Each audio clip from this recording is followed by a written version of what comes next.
Hi, this is Greg Marshall, and I want to go ahead and teach you today how to lose weight in inches by focusing on weight training and not being afraid to lift weights for the fear of bulking up. That's one of the myths that many people believe is the best way to lose weight is to do cardio and not lift weights because the weight training will bulk you up. Or the other big myth is focusing on doing high repetitions as opposed to lifting heavier with low repetitions. So in this presentation, we're going to go ahead and I'm going to educate you on a couple points, and hopefully this leads you into the right direction. So first, I don't want you to be afraid to lift heavy weights. Choose free weights over machines because those are going to give you the most bang for your buck.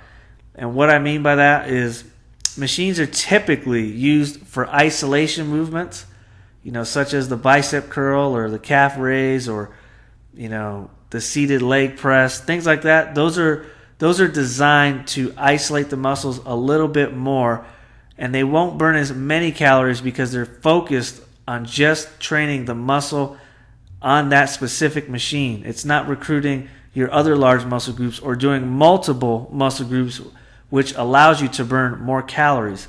So choose the free weights over the machines if you're looking to be efficient and burn the most calories possible. Free weights is going to be your best bet. The next thing is you want to choose a weight that's heavy enough where it is challenging in the last reps. So if you're using a repetition scheme of 6 reps, 8, 10, 12, 15, you want to make sure you're choosing weights that when you're finishing your final last 2, 3, 4 reps, that they're really challenging. You're keeping your form good, but it's challenging you to keep you, really pushing those muscles to get to the next level. So make sure you're choosing a heavy enough weight, and you don't necessarily want to think, which another myth is doing a lot of repetitions.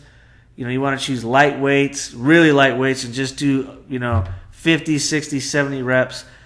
The weight, if it's too light, is not going to be able to stimulate your muscles enough to get you the results that you want and increase that lean muscle tissue. And that lean muscle tissue will help you increase your metabolism and burn calories not only when you're working out, but also it has a post-workout effect where it'll actually burn calories when you go home and watch TV on the couch. So if I were to say which type of exercise, whether it's cardio or weight training, is more efficient for weight loss, I will actually say weight training is more efficient. The next thing is pay close attention to your form during the exercises. One of the reasons people get injured or don't see the results that they want is they don't pay attention to the correct form, and it causes them to injure themselves, pull muscles, blow joints out of place, and ultimately it gives you a bad experience. And this is one of the reasons why people are afraid to lift heavy weights or to challenge themselves, is because they're not doing the correct form. So a couple rules of thumb when you're doing exercises: if you're doing some kind of a squat or lunge motion, make sure that your knees are not going over your toes. If you're doing a push movement, you don't want to arch your back too much. You want to keep your core tight and engaged, and you want to do the same thing when you're doing a pulling movement. And anytime that you're doing a over the head or basically any exercise that you're doing, if you're feeling pain in the joints instead of the muscles, you're most likely doing it incorrectly. So focus on making sure that you're doing good form, good rhythm, nice and smooth, and your body doesn't feel like it's getting injured. Next, find out what works best for you. This is a subject that many people, especially clients, new people in the gym, they want to know what is the secret sauce or the secret pill in order to get the results. So you want to allow 3 to 4 weeks to figure out what your body responds to best. Okay? The reason why you want to wait, you want to try things for 3 to 4 weeks is not every person's body responds to the same exercise style. I've had different clients in the past respond better with heavy weights, with longer rest in between and no cardio. And then I've had clients respond better to lighter weights, higher repetitions, shorter rest, and higher levels of cardio. Every person's body is different, so you can't just take a workout that you've seen in a magazine or online and just because the person in the photo looks fit and that's what they're doing, that's the best workout program for you. So make sure you allow several weeks to figure out what your body responds to, and you want to, kind of look at, you want to pay attention to the details. Make sure that you're not, you're logging in what you're doing for your workouts, what's working, how you feel, how your body's responding, if you have high energy at work or low energy at work, and the same thing with your stress levels, because sometimes if you're training incorrectly, it could actually increase your stress levels. So pay very close attention to that so you can come up with your own customized program. Next, you want to try different types of exercises that involve different angles. So when you're actually exercising and doing weight training, you don't always want to do the same exact angle. You want to switch the angles up so you can hit different parts of the muscles and really shock the body to change. Because if you're not switching the angles and giving yourself variety, you're going to plateau and not see the results that you want. And this usually causes people to quit because they get frustrated, because when they look in the mirror or when they put their clothes on, things aren't changing. And then they revert back to going to just doing cardio, which is simpler and easier because there's no real instruction manual that you need in order to do it. Just because the cardio is the easiest thing to do and figure out doesn't mean it's the best thing for you to do. So make sure that you're investing time in a weight training regimen at least a couple times a week so you can get those nice tight toned muscles you're looking for. My next point is don't let myths that you've heard stop you from lifting weights. So if you're hearing any types of myths such as you'll bulk up or your clothes won't fit as good or you won't have as much energy or anything else that's crazy that you see online or on the internet, make sure that you're actually trying it out yourself in a safe manner before you disregard the advice or don't look into that specific type of training style. Those myths, who knows where they come from? It could be someone used a specific workout program or did a certain exercise and it didn't work out for them, and so they ended up spreading that rumor, and it just people tell each other from here and there, and they see it online, social media, things like that, and next thing you know, they believe it to be 100% true.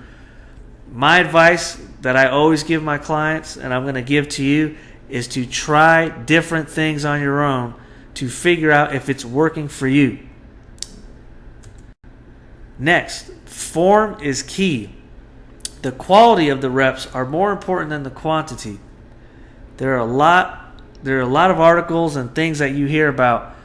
You should do 50 reps or 20 reps or 10 reps or 6 reps, and they usually correlate to if you do this many reps, you'll bulk up. If you do this many reps, you'll lean out. In my experience, you want to experiment with all the different types of reps because we want to make sure we're having high levels of variety so that you don't get bored and your body keeps progressing. So when we're looking for reps, focus more on the quality instead of the quantity. When you're doing quality repetitions, that means your muscles are actually doing the work. You're getting the results that you're trying to accomplish, and you're being more efficient. So make sure that the quality of your reps are that you're paying attention to them and you're doing the best you can to have the highest quality of them. Next, I want you to focus on the contraction of the exercises. So I see a lot of people in the gym when they come in, I'll give an example, a bicep curl, and they're swinging their backs and using their shoulders and every muscle group except the bicep. What I want you to do is to focus on the contraction of the exercise, whether that's a bicep curl, a tricep extension, a squat. Every single rep, you want to make sure you're flexing your muscles in order to get the maximal result and ensure that that muscle that you're trying to train is actually getting trained. The next thing is you want to make sure you are feeling the burn in the correct places. So if you're doing a bicep curl or an ab crunch and you're feeling it, when you do your bicep curl, you're feeling it more just in your forearms and shoulders and not as much in the bicep, or when you're doing your ab crunch, your back hurts, that means you're not actually doing the exercise correctly, and you must immediately change your form or move to another exercise before you get injured. So make sure whatever exercise or muscle group you're trying to train, you're actually feeling the burn in the correct place. Sets and repetitions. When you're just starting out, choose anywhere from 1 to 3 sets per exercise. What you want to do in the beginning, and this is a mistake many people make, you want to only do the minimal effective dose in the beginning so that you're not overtraining and becoming so sore that you can't move the next day, and it takes you 3, 4, 5, 6 days to recover, and then your momentum is gone. You're now discouraged because you don't want to feel that pain again, because there's not very many individuals who enjoy that kind of pain. So when you're just starting out, just choose 1 to 3 sets per exercise, and choose anywhere between 2 to 3 exercises per muscle group to start out with. In the future, you will increase the amount of sets and reps and weights that you do. But in the beginning, be smart and only choose 1 to 3 sets per exercise.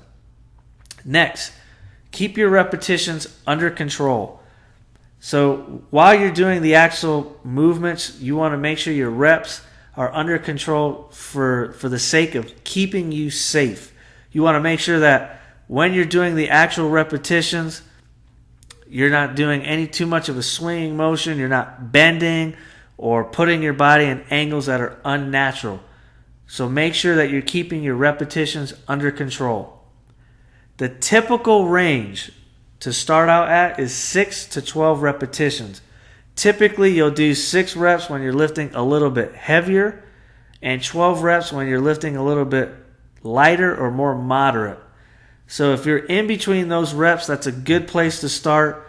You don't want to, veer off too much in the beginning. There are times where you'll have different types of reps in your sets and exercises, but in the beginning, start off with 6 to 12 reps. This will help you start to gain some momentum and start getting your body used to the new training that you're doing. Now, we can teach you all these tips that I just gave in this presentation in person. To schedule your fitness assessment, go ahead and email keelycap@gmail.com and make sure you tell her what your fitness goals are so we can customize your assessment.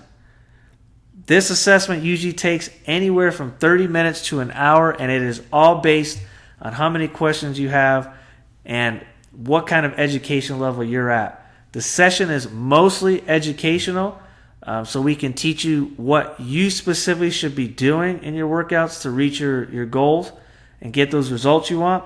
So don't forget, go ahead and schedule your free fitness assessment by emailing keelycap@gmail.com. And I hope you enjoyed this presentation. You guys have a great day.